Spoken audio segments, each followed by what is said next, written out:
Welcome to Get Organized at Work. I'm your host, Kayla Fahey-Ahrndt, healthcare leader, mom of three, and your go-to guide for ditching the chaos and taking control of your workday. This is the show where we turn overwhelming to-do lists into clear, actionable plans so you can crush your goals and show up as your best self at work and in your life.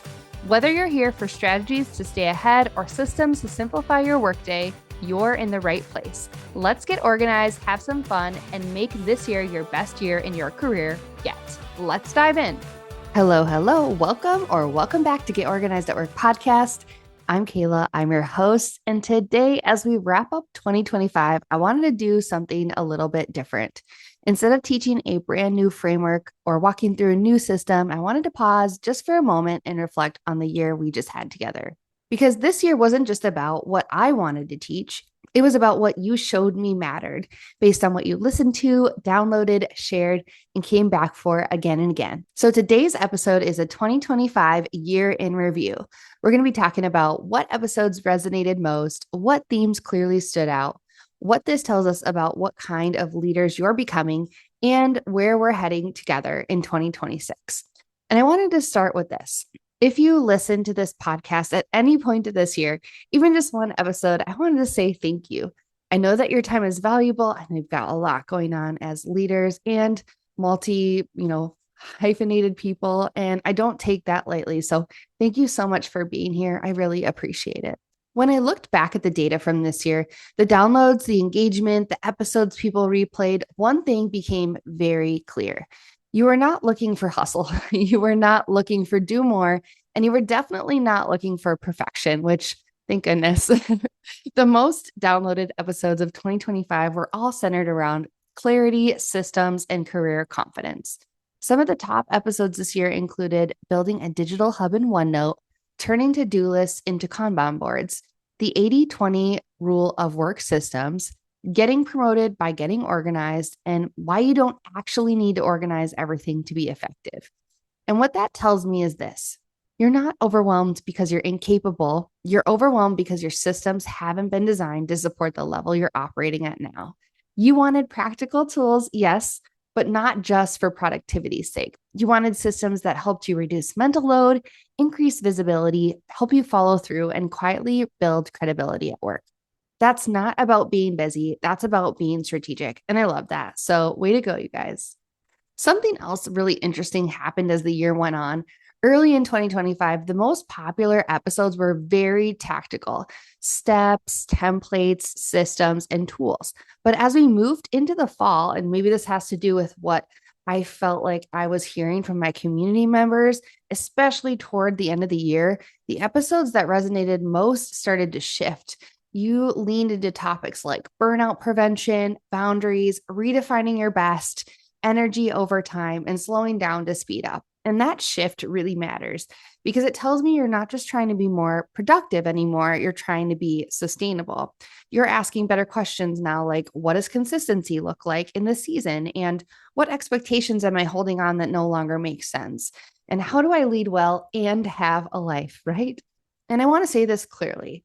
That is not weakness. That is leadership maturity. High-performing leaders don't burn themselves out for the sake of proving something. They build systems, boundaries, and rhythms that allow them to show up over the long haul. One of my biggest lessons this year, both as a leader and a creator, is this: consistency beats intensity every single time. This podcast crossed huge milestones in 2025, and it didn't happen because everything was perfect. It didn't happen because every episode was groundbreaking, and it definitely didn't happen because I always felt ready. It happened because I showed up. I had rough drafts, evolving ideas, late nights, systems that supported me on the tired days, not just my motivated ones. And honestly, that mirrors exactly what I see in the leaders I work with. The leaders who grow the most aren't the ones doing everything. They're just showing up to do the right things consistently, learning and doing better the next time. They stop trying to hold everything in their head, and they stop relying on memory and motivation. They start building systems that work with them instead of against them. That's calm leadership, and that's a skill that you can learn. So let's look ahead to 2026. If 2025 was the year of getting organized, reducing chaos, building consistency, then 2026 is about leading with clarity, owning your role, creating systems that scale with you.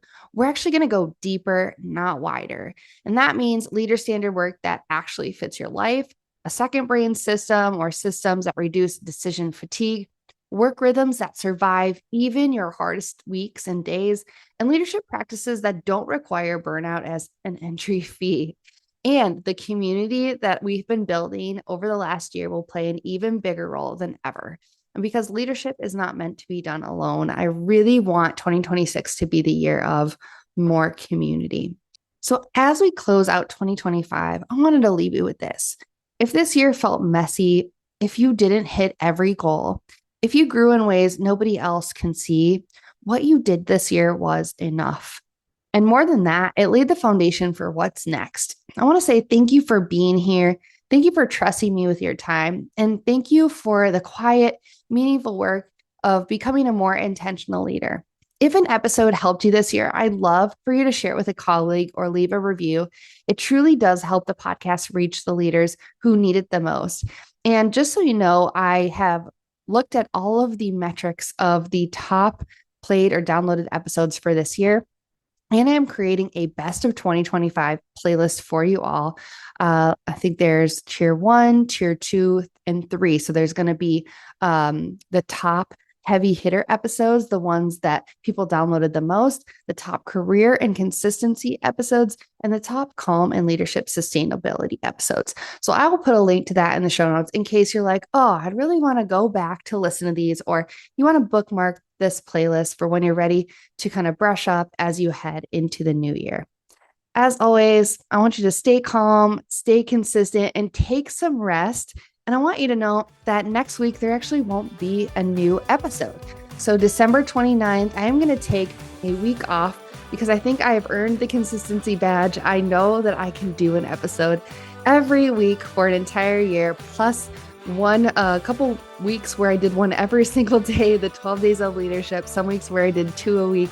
So I feel like I have that under control and I deserve to take next week off. So I'm not sure yet if there will be an episode or if there'll be like some sort of compilation of old episode clips or maybe a favorite episode that I'm just going to have replay. But just know you will see me and hear from me in the new year on January 5th, 2026 with a brand new episode. Thank you so much for listening. Merry Christmas, happy holidays for whatever you celebrate, and Happy New Year, and we will see you in 2026. Bye.